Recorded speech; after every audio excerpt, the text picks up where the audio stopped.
brother Zakir Naik. My question is regarding the form of Allah. Surah number 39, Zumar, verse 67.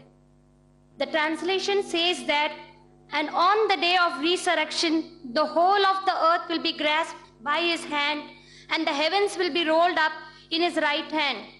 There is also an hadith in support of this, Sahih al-Bukhari, volume 6, hadith number 336. Can we just imagine some form of Allah? This is asked a question, and Surah Al-Zumur, it says, she's correct, Quran does say that on the day of judgment, resurrection, Allah subhanahu wa ta'ala will hold all the creation, and various verses in the Quran, etc. But if you heard my talk, sister, I gave you the key word. The key to this concept is Surah Ash-Shura, chapter 42, verse number 11, which says, Laisa kamithlihi shay. There is nothing whatever like him. So if Quran says Allah has hands, people ask me that if Quran says Allah holds the sky, what do you mean he holds like that?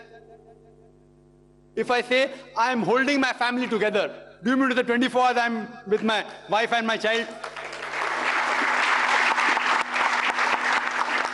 I'm not holding my wife and child always, yet I'm holding them, but I'm not holding them like that. These are words used. And whenever, as I said, if Quran says Allah sees and hears, that means Allah is here like us. He hears. How he hears? Allahu alam. Allah knows. He has a hand, but not like yours and mine.